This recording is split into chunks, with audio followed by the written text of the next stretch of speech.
साथियों नमस्कार, मैं हूं नीरज पटेल और आप देख रहे हैं नेशनल जनमत। कहते हैं यथा राजा तथा प्रजा, यानी कि देश का मुखिया प्रधानमंत्री जितना सिद्धांत वाला या सिद्धांत विहीन है, उसके मातहत काम करने वाले मंत्री और नेता वैसा ही बनने की कोशिश करते हैं। यही बात पार्टी, संगठन और यहां तक कि कोर्ट्स पे भी लागू होती है। सुप्रीम कोर्ट के मौजूदा चीफ जस्टिस डीवाई चंद्रचूड़ सभी मामलों में नहीं, लेकिन काफी हद तक मोदी सरकार की चूड़ियां कस के रखे हुए हैं। तो स्वाभाविक तौर पर सुप्रीम कोर्ट में जो अन्य न्यायाधीश हैं, जो संवैधानिक नियमों का पालन करना चाहते हैं, पूरी तरीके से सरेंडर होकर के काम नहीं कर रहे हैं, उनको भी संवैधानिक मूल्यों के हिसाब से काम करने की प्रेरणा मिलती है। इस मामले में जस्टिस वीवी नागरत्ना एकदम सटीक उदाहरण है। कुछ दिन पूर्व ही डीवाई चंद्रचूड़ साहब ने सीबीआई के कार्यक्रम में ही सीबीआई को नसीहत देते हुए कहा था कि आपको राष्ट्रीय सुरक्षा के मामलों में ज्यादा दखलंदाजी करनी चाहिए, बजाय इसके कि छोटे छोटे मामलों में आप उलझ करके रह जाते हैं। उस कार्यक्रम में उन्होंने मोदी सरकार और सीबीआई के कामकाज के तरीकों पर भी सवाल उठाए थे।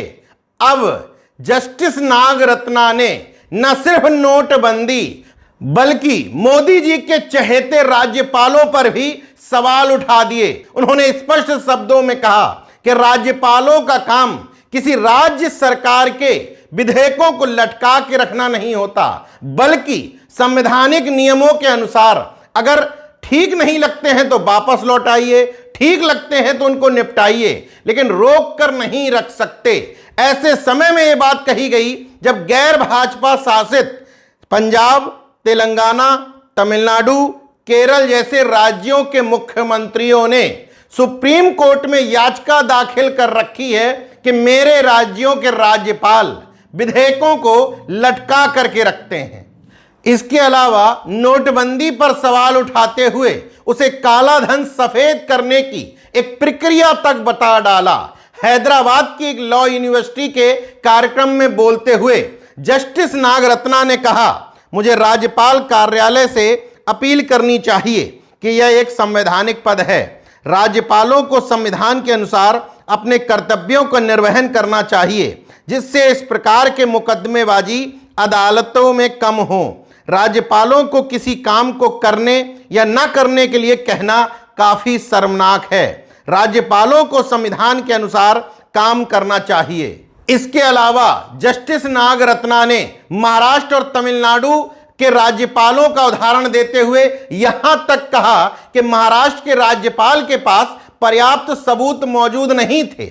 इसके बावजूद उद्धव ठाकरे और शिंदे के मामले में उन्होंने फ्लोर टेस्ट की घोषणा कर दी थी। इसी तरीके से तमिलनाडु के राज्यपाल पर सवाल उठाते हुए कहा कि सुप्रीम कोर्ट के कहने के बावजूद तमिलनाडु के राज्यपाल एक मंत्री को शपथ ग्रहण न कराने पर अड़े हुए थे, जबकि सुप्रीम कोर्ट उस मंत्री की दोष सिद्धि पर रोक लगा चुकी थी।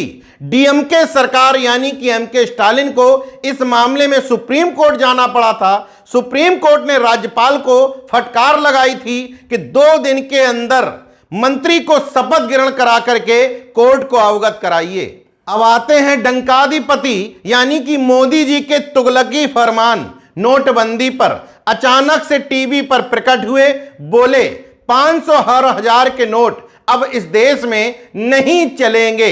उसी पर टिप्पणी करते हुए जस्टिस नागरत्ना ने कहा, नोटबंदी के बाद 500 और 1000 के नोटों का लगभग 98% हिस्सा वापस रिजर्व बैंक के पास आ गया, तो काला धन खत्म कहां हुआ? ये तो काले धन को सफेद करने का तरीका था। उस मजदूर के बारे में सोचिए जो रोज अपनी दिन भर की मजदूरी के बाद 500 या 1000 रुपए का नोट पाता था और फिर शाम को उसे बदलता था, जिससे वो दैनिक जरूरतों का सामान खरीद सके। अभी तक नोटबंदी पर विपक्ष बुद्धिजीवी या मेरे जैसे पत्रकार ही सवाल उठाते थे, मगर सुप्रीम कोर्ट की जस्टिस ने स्पष्ट तौर पर इसको काला धन सफेद करने का तरीका बता करके अंधभक्तों को कायदे की मिर्ची रगड़ दी है। बहरहाल 3-4 दिनों के अंतराल पर सीबीआई को ज्ञान देते हैं, वहीं जस्टिस नागरत्ना राज्यपाल और नोटबंदी पर